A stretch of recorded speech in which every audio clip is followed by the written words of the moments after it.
everybody, welcome to another edition of MagicReviewed.com. Today we've got Distorted Visions, Contemporary Mentalism from the Mind of Jack Curtis. Not actually Jack Curtis, but his mind. I gave this 4.5 stars, stone status of gem. Basically for $37.25, which is why, come on. Just $37 bucks, guys, or $37.50 even. Or 38, but 37.25, whatever. Anyway, that aside, what you're getting is 6 effects, and as you know, the effects are not what I judge the review on. So my star rating has nothing to do with the effects. But I know people still have asked me what my opinion of effects are, particularly on a DVD like this, where I can only go so far by saying it's produced well, it's taught well, but what about the effects? What are they? So I'm going to give you a brief overview of the effects. There's Amnesic Transpo, which is basically just a 2-card transpo, but it uses business cards, and it uses the presentational premise of amnesia, that you thought you put card A over here and card B over there, but you remembered it wrong. You really put them the other way. But that was a nice hook for a mentalism. For a 2-card transpo, it gives a little mentalism flavor. Floral Destiny, you predict a flower, any named flower, and a selected playing card, which is an odd combination, you might think, but the way he structures it actually brings them together pretty nicely. Extra Subliminal Persuasion, which is just basically a prediction of an ESP card, but there's more to it than that, and it's very clean, and it's impossible to retrace the steps of how you were able to predict it. So a very clean effect. That's what I'm considering adding to my repertoire, frankly. I really liked it. But again, that doesn't affect the star rating. Blank 2.0 is I'm not into the card at any number plot, but if I ever did do a card at any number, I might do this version. Basically, they name any number, literally free choice, between 1 and 52, and then you go through the deck to the 23rd card or whatever number they say, and it's the 4 of hearts. Well, you then show that all the other cards are blank. Everything can be examined, and so that's proof that you knew they were going to pick that position in the deck. But as further proof, you have a written prediction that shows that they were going to say the number 23. So, and again, it is a free choice. So very, very clever construction there. Law of Attraction is this is sort of a mind reading effect. You have somebody write down the name of somebody that's close to them, and you're able to divine the name. Plus, you have them write it on a business card, and then you write their name on a business card. You put them both in a stack of business cards. They mix the cards up. We'll leave it at that. And at the end, you've not only read the mind of the spectator and said what name they wrote down, but you've also coincidentally, as you would say in mentalism, in magic you would say magically, cause those 2 cards to come together in a moment of synchronicity. And last but not least, Silver Lining. This one I did add to my repertoire, actually. I really liked the idea of it. It's the old, I've got 2 coins, guess which one is in which hand, and you're always wrong, you're the loser, right? Except he has a twist on his.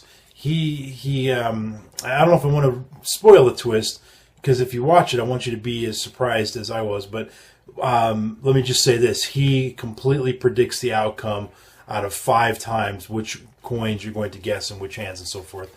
I shouldn't say which coins in which hands. He correctly predicts how many times you're right and how many times you're wrong, and which time you were right. You were right the first time, you were wrong the second time, or whatever. He predicts that. So, anyway, those are the basic effects. They're very clean. The methods are totally legitimate, totally doable, and that is what I base my star rating on. That these methods, anybody that's been in magic or mentalism for a very brief period of time can do these effects. They're very easy to add to your repertoire. There's no knuckle-busting sleight of hand. I think the worst thing you got to do is hold a pinky break and do a double lift on your business card stack. That's about it. What else can I say? The props are very organic. Post-it notes, Sharpie markers. ESP cards aren't organic, and a deck of blank playing cards I wouldn't say are organic, but regular playing cards, envelopes, these types of things, all stuff that can fit in your pocket. The only thing that requires anything that's more than like the blank cards. You got to buy a deck of blank cards, but one of the tricks does require you having a copper silver coin, which most of you probably have one. So, and he's got some very interesting handling on how to ring that in and out undetected. It's very clever. So a lot of great stuff as far as method goes.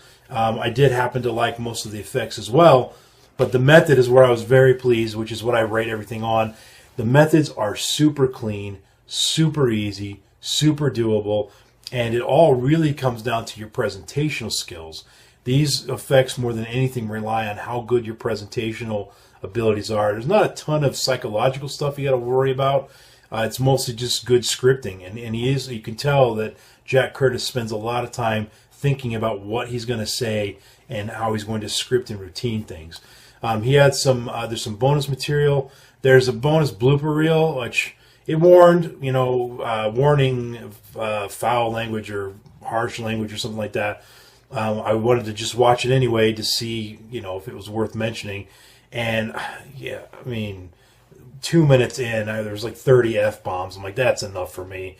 So don't watch that section if that stuff bothers you. But other than that, it was clean throughout the presentation and so forth. The two bonus essays that are PDFs, one is about approaching the table if you're a strolling magician, which all this stuff is strolling magic kind of stuff, strolling mentalism. He's got some interesting takes on how to approach the table, things that are a little different from what I've seen before in other essays like that. And I kind of liked one of his ideas that I'm thinking about testing out myself. He also has an essay on predictions, how to sell predictions, how to sell them as in present them, make them convincing. And there's some pretty interesting stuff there too.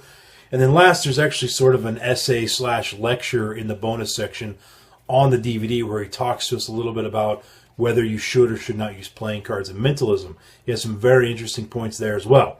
All in all, it's a very, very solid product. I do have two minor issues. I mentioned one of these in the review. I did not mention in the written review. I didn't mention this other one I'm about to mention.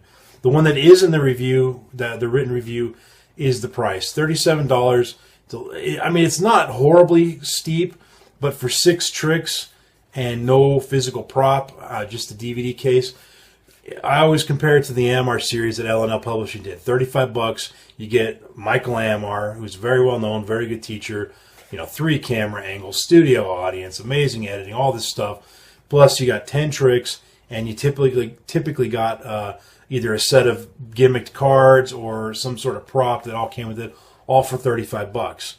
This, you're getting 6 tricks, a lesser-known guy. I mean, I don't know, maybe he's more well-known in the UK or wherever he's from, so that I may be off on that point. But for $37, only getting 6 tricks, I thought that was a little bit steep, but not the end of the world, and that's more for you to decide if you like this type of material. Personally, this is the type of material that I typically would put into my repertoire. This type of stuff is more my style of magic that I would do. But it may not be for you. But if it is, if it's the type of stuff you like, you'll be very pleased with this video. Very, very pleased. The other thing that bugged me, that I don't know what the deal is with magic DVDs, where they do this thing where they flash up on the screen, performance. Then they do the performance.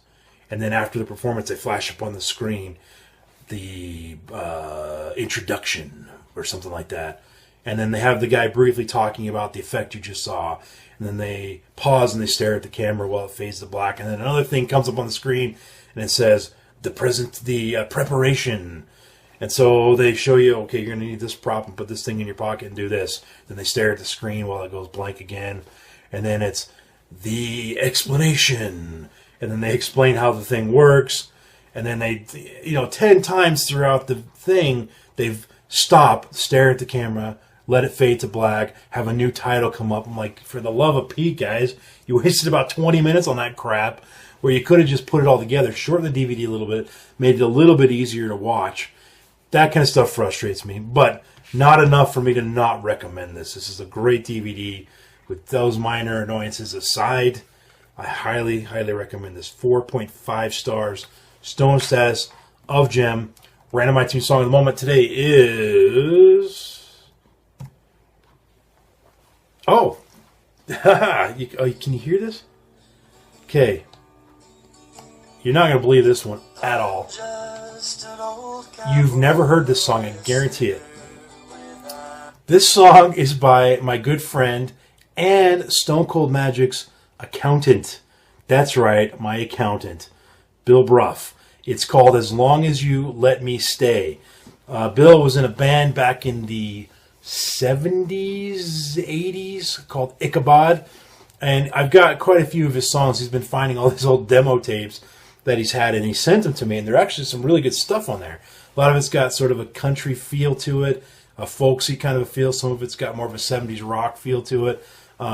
He and his friends, I don't know if it was his band or not, but he and his friends actually wrote a musical of Alice in Wonderland. And he's got a lot of the songs from it. They're awesome. It's great stuff. So I don't know if I'm going to be able to link up a random iTunes, like a YouTube clip, because I don't think any of his stuff is on YouTube. I'll try to find something that I could put in the link that links off to his stuff. At the very least, I'll send you a link to his website. So anyway, Bill Brough, As Long As You Let Me Stay. That's today's random iTunes song of the moment. I will see you guys on the next review video. So peace, over and out.